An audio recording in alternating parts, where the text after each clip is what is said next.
On October 14, 2023, the quiet neighborhood of Haverfield, Connecticut, awoke to flashing police lights outside a modest house on Sycamore Lane. Inside, Jonathan Pierce, a 39-year-old graphic designer, was found dead in his living room. He lay on the floor, his head awkwardly angled against the couch, with blood pooling beside a shattered glass paperweight. At first glance, it appeared to be a tragic accident, but bruises on Jonathan's neck and arms suggested otherwise. A struggle had occurred, one that ended in violence. Hours before his death, Jonathan had sent a desperate email to the police, describing an abusive marriage and fearing for his life. Unfortunately, the email wasn't read until it was too late. The investigation quickly turned to Jonathan's wife, Mina Pierce, a respected school principal. She claimed she was at a school board meeting when the tragedy happened, but evidence soon contradicted her story. A neighbor's security camera showed Mina's car never left the driveway during the time she said she was away. As detectives delved deeper, they uncovered dark secrets behind the Pierces' seemingly perfect marriage. Jonathan's private journal revealed years of fear and guilt, along with a shocking confession. He had been having an affair with Mina's younger sister, Vivian, for nearly a decade. The affair resulted in a child, Ethan, whose true parentage was a carefully kept secret. Mina had discovered the affair earlier that year. Emails, photos, and financial records confirmed her worst fears. Devastated and enraged, she confronted both Jonathan and Vivian. Though Jonathan begged for forgiveness, Mina's grief turned to anger, and she began to punish him in ways that escalated over time. Friends and neighbors, who saw Mina and Jonathan as a model couple, were stunned by the revelations. Mina, known for her ambition and charm, was a well-regarded principal. Jonathan was a creative and laid-back partner who seemed devoted to his wife. Together they had built a life of comfort and community, hosting events and supporting local causes. No one suspected the turmoil brewing beneath the surface. As Mina's punishments grew more severe, Jonathan's once easy-going demeanor began to crumble. Isolated and desperate, he started documenting the abuse in his journal and reached out to authorities for help. Tragically, his plea arrived too late. Jonathan's death left the town of Haverfield shaken. Was it the result of a toxic marriage spinning out of control? Or was there more to the story? As detectives pieced together the events, they uncovered a chilling web of betrayal, secrecy, and heartbreak. What started as a simple investigation into a suspicious death revealed a far more sinister tale, a haunting reminder of how appearances can hide unimaginable pain.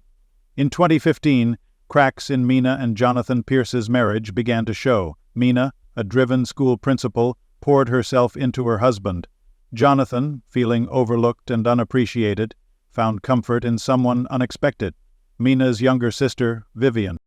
Vivian was everything Mina wasn't at the time: carefree, vibrant, and attentive. She often stayed at the Pierce household, bonding with Jonathan over shared interests in art and design. What started as friendly conversations grew into something more. By the fall of that year, Jonathan and Vivian began an affair, filled with secret meetings and stolen moments. They worked hard to keep their relationship hidden. Using burner phones and secret emails, they communicated away from prying eyes. Jonathan even created a separate account to support Vivian financially, all while presenting a picture of stability at home.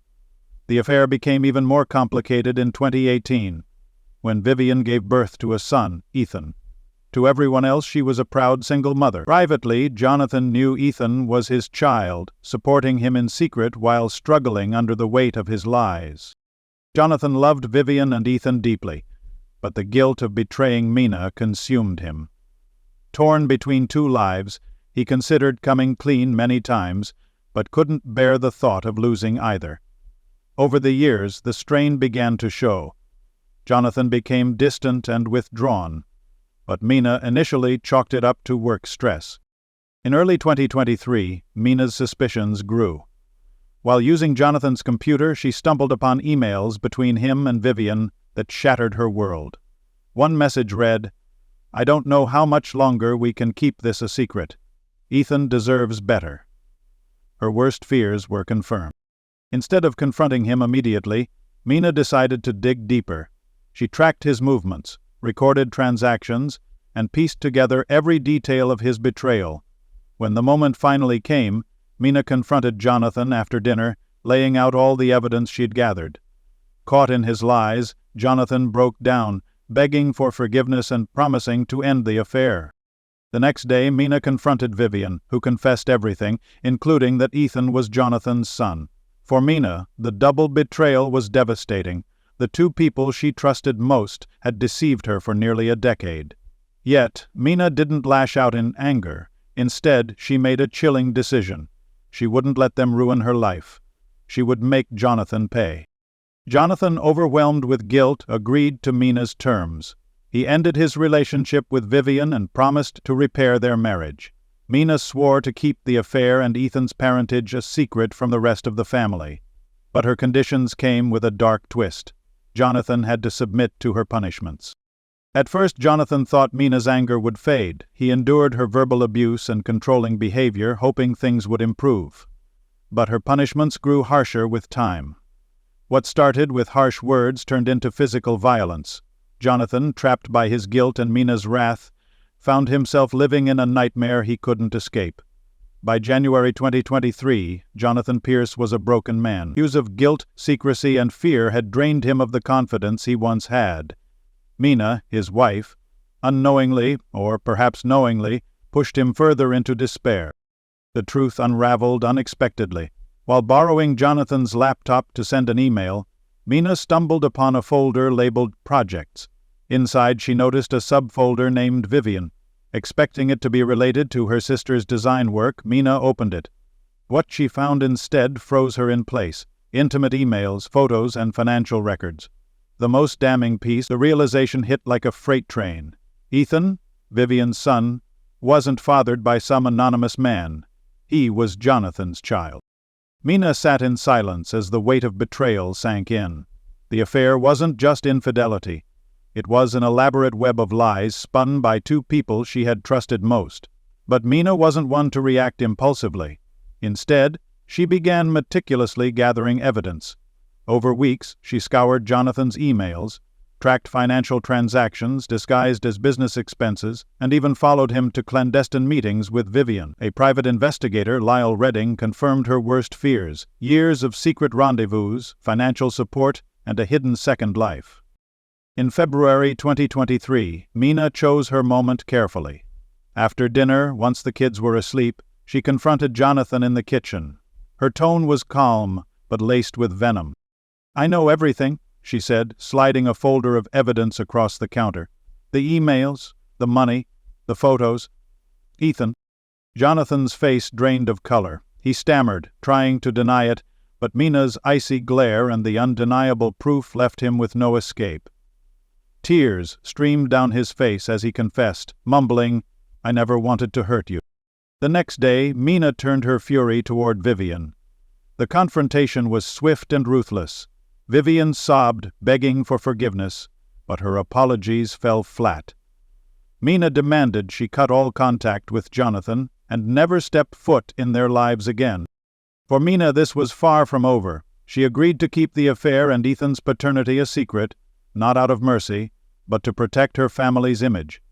Yet, she imposed a chilling condition. Jonathan would have to pay for his betrayal. At first, Jonathan accepted her terms, desperate to make amends and hold his family together. But Mina's punishments quickly spiraled. She took control of their finances, monitoring his every expense and cutting him off from friends and social connections. She berated him relentlessly, reminding him daily of his failures. "You're pathetic," she would sneer. "You don't deserve this family." As weeks turned to months, her rage grew more physical.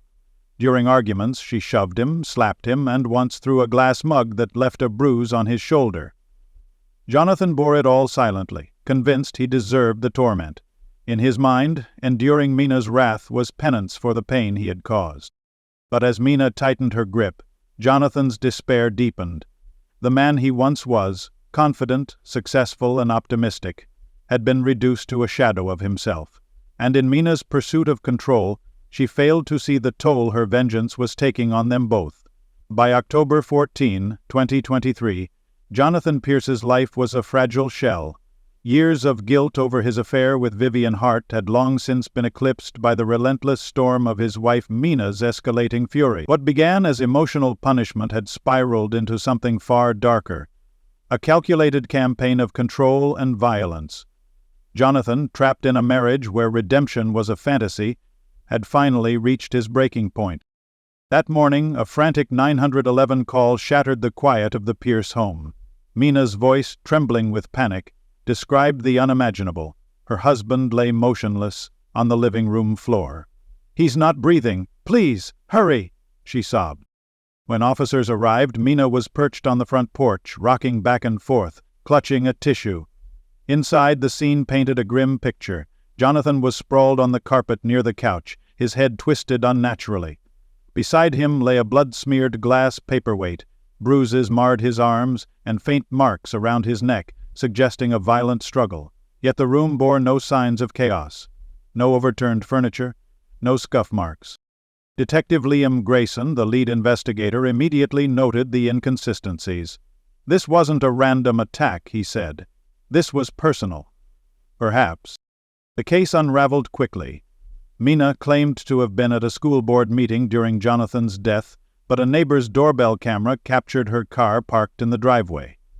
When confronted, she changed her story, admitting she'd briefly stayed home to cool off after an argument. The most damning discovery came from Jonathan's locked desk drawer, a journal meticulously documenting months of torment. He described Mina's punishments in harrowing detail: verbal assaults, physical abuse, financial control. A recent entry read, "I don't know how much more I can take. She's breaking me piece by piece." His journal wasn't just a cry for help, it was evidence. Screenshots of threatening texts, photos of bruises, and records of financial restrictions painted a chilling portrait of his final days. On October 11th, Jonathan had sent an email to the Haverfield Police Department, detailing his fears and seeking advice. "I feel like I'm walking a tightrope every day," he wrote. Tragically, the email was marked non-urgent and left unread until after his death. Further investigation revealed Mina's mounting anger toward Jonathan. A deleted text recovered from her phone, sent mere minutes before his death, read, "This ends tonight." Forensic analysis confirmed the paperweight as the murder weapon, its surface wiped clean of fingerprints, a deliberate attempt to conceal the crime. Interviews with Vivian added another layer of complexity. Hours before his death, Jonathan had confided in her about his plans to leave Mina. He sounded desperate, Vivian told detectives. He said he'd finally reached out to the police. Though Vivian was initially a suspect, no evidence tied her to the murder. Faced with mounting proof, Mina cracked under the pressure during her second interrogation. Tearful and defiant, she claimed Jonathan's death was an accident. "He kept pushing me," she sobbed. "He said he was leaving, taking the kids. I just couldn't let him go after everything he'd done." Mina's confession revealed the act wasn't premeditated, but a moment of rage, yet the evidence painted a starkly different picture, one of control, manipulation, and a desperate attempt to silence a man seeking escape. The case rocked the small town of Haverfield, leaving its residents grappling with a chilling truth. Even in the safety of home, unseen horrors can fester, turning love into a weapon and redemption into tragedy.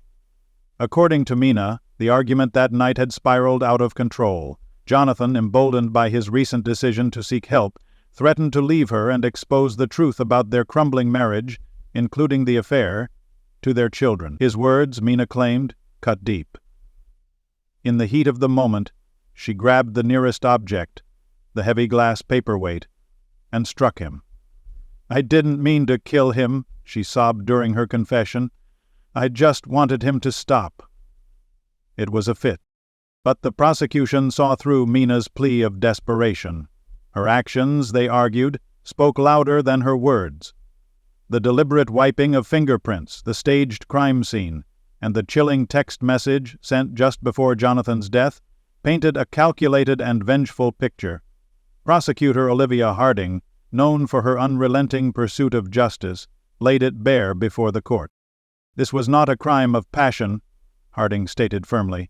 "This was the culmination of years of unchecked anger and control. Mina Pierce was not a woman overwhelmed by the moment.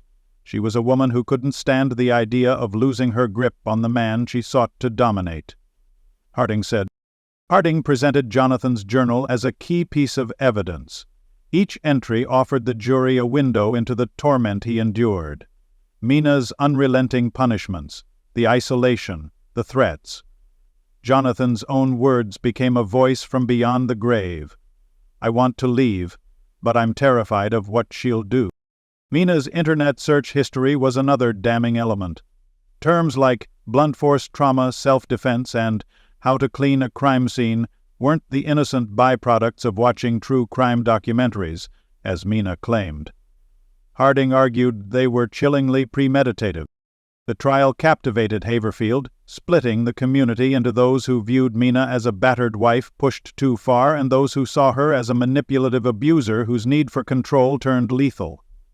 The testimonies were emotionally charged. Friends and neighbors described Mina as a devoted mother, while others shared unsettling anecdotes of her volatile temper. Vivian Hart's testimony was especially poignant, painting a portrait of Jonathan as a man trapped in an impossible situation, torn between his love for his children and his fear of their mother. In the end, the jury found Mina Pierce guilty of second-degree murder. She was sentenced to 25 years in prison, with eligibility for parole after 15 years. As the verdict was read, Mina sat motionless, her once commanding presence reduced to a shell of the woman she had been. The Pierce children were left to grapple with the aftermath of their parents' shattered lives. They were placed under the guardianship of Mina's sister Vivian, a decision that stirred whispers throughout the town. Could a woman so deeply entwined in the tragedy truly offer them a fresh start? For Haverfield, the case left a scar that would take years to fade. It wasn't just the violence or the betrayal, it was the reminder that beneath the surface of even the most idyllic lives, darkness can fester. Jonathan's story became a cautionary tale, his journal a testament to the quiet suffering endured by too many. And as Mina began her life behind bars, one question lingered. Was her punishment enough to atone for what she had done? Or had the real tragedy been that no one intervened in time to stop it? The story of Jonathan and Mina Pierce is a haunting reminder of the destructive power of unchecked anger, betrayal, and silence. What began as a marriage fractured by infidelity spiraled into a toxic cycle of control and abuse, leaving 2 lives shattered and a family forever scarred. Jonathan's desperate attempts to seek freedom came too late. His cries for help drowned in fear and hesitation. Mina's actions, born from a dark blend of vengeance and desperation, left her imprisoned not only by the justice system, but by the weight of her choices. For the town of Haverfield, this tragedy was more than a sensational headline. It was a stark illustration of how domestic violence can take many forms, often hidden behind closed doors and silent sacrifices. Jonathan's journal stands as a chilling testament to the pain he endured, a voice that spoke the truth only after it was too late. The Pierce children, the true victims of this harrowing tale, now bear the burden of rebuilding their lives in the shadow of a devastating legacy. In the end, the tragedy of Jonathan Pierce is not just the story of a life cut short, but a sobering call to recognize the silent suffering that too often goes unnoticed, and to act before it's too late. Thanks for watching, and don't forget to subscribe to my channel for more